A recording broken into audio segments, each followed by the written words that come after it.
Baik, Assalamualaikum warahmatullahi wabarakatuh. Ya, kembali lagi dengan saya, Fahmi Hidayat Umam, mahasiswa Prodi Pendidikan Fisika Institut Pendidikan Indonesia Garut. Selamat siang teman-teman semuanya. Pada kesempatan kali ini, saya akan membahas materi mengenai alat optik, yang mana alat optik ini sering kita jumpai setiap harinya, bahkan termasuk materi fisika.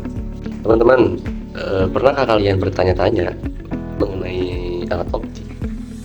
Seperti bagaimanakah mata kita bisa melihat, atau bagaimana kamera bisa menangkap gambar, atau pertanyaan-pertanyaan yang bersangkutan dengan alat-alat optik.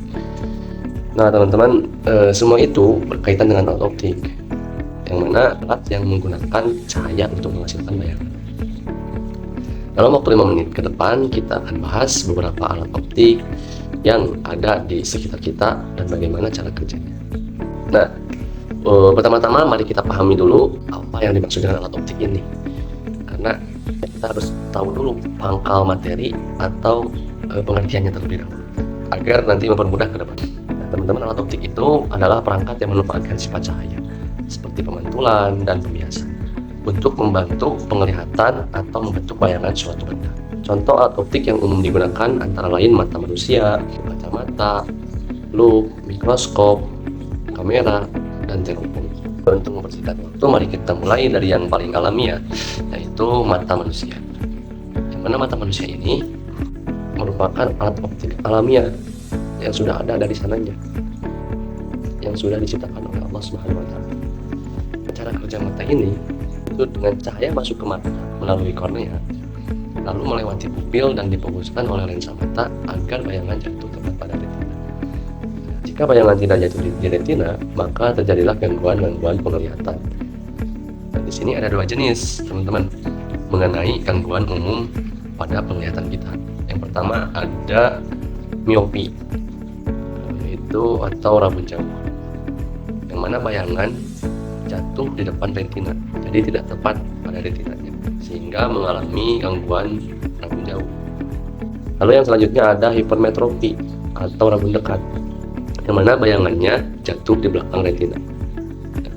Gejala ini juga sangat mempengaruhi penglihatan kita. Nah, masalah ini bisa dikoreksi, teman-teman, bisa diobati dengan menggunakan lensa dalam kacamata. Sangat bersangkutan mengenai alat optik yang selanjutnya, yaitu kacamata. Jadi fisika itu sangat membantu dalam kegiatan kehidupan kita sehari-hari. Yang selanjutnya ada kacamata. Kacamata adalah alat optik yang membantu memperbaiki penglihatan. Yang tadinya memiliki gangguan miopi, yaitu rabun jauh, dan hipermetropi, yaitu rabun dekat. Ketika kita menggunakan kacamata yang memiliki lensa, maka penglihatan kita akan kembali stabil, menjadi seperti penglihatan mata normal. Kita menggunakan lensa cekung atau negatif untuk miopi, untuk penderita mata miopi, karena lensa ini menyebarkan cahaya agar bayangan mundur ke retina. Sedangkan untuk hipermetropi digunakan lensa cembung atau positif yang mengumpulkan cahaya supaya bayangan maju ke retina. Sehingga dengan penggunaan kacamata yang berlensa ini memudahkan penglihatan seseorang yang memiliki gejala miopi ataupun hipermetropi. Contoh ini menunjukkan bagaimana ilmu fisika diterapkan dalam dunia kesehatan, membantu orang agar bisa melihat dengan lebih jelas. Nah, yang selanjutnya kita bahas mengenai mikroskop dan teropong. Kedua alat ini menggunakan dua lensa cembung, satu sebagai lensa objektif dan satu lagi sebagai lensa okuler. Mikroskop digunakan untuk melihat benda-benda kecil seperti sel dan bakteri. Adapun teropong digunakan untuk melihat benda yang sangat jauh, misalnya bintang di langit malam, atau benda-benda yang jauh yang tidak bisa dihingga oleh mata kita.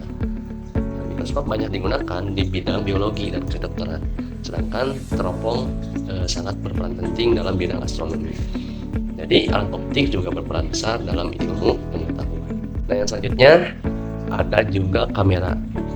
Nah, sekarang kita bahas mengenai kamera. Kamera bekerja hampir sama seperti mata, bahkan bisa disebut mata buatan, karena lensa kamera memfokuskan cahaya yang masuk, lalu bayangan jatuh ke sensor digital atau film. Dalam kamera terdapat diafragma yang berfungsi seperti pupil pada mata, yaitu mengatur banyaknya cahaya yang masuk.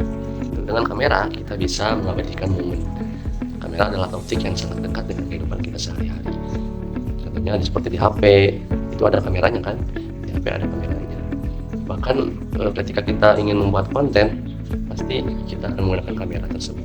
Jadi kamera itu merupakan alat optik yang sering sekali bahkan menjadi kebutuhan untuk kita sehari-hari dalam melakukan kegiatan atau aktivitas apapun. Seperti itu. Dari pembahasan tadi kita bisa lihat bahwa alat optik tidak hanya penting dalam lingkungan fisika saja, tapi juga dalam kehidupan sehari-hari. Mata, kacamata, mikroskop, kamera, bahkan semuanya membantu manusia dalam melihat lebih jelas, meneliti lebih dalam, dan menjelajahi lebih jauh. Fisika bukan hanya soal rumus, tapi juga alat bantu dalam kehidupan sehari-hari kita. Jadi, mari kita terus semangat belajar fisika, karena fisika itu cermin dari kehidupan nyata. Terima kasih sudah belajar bersama.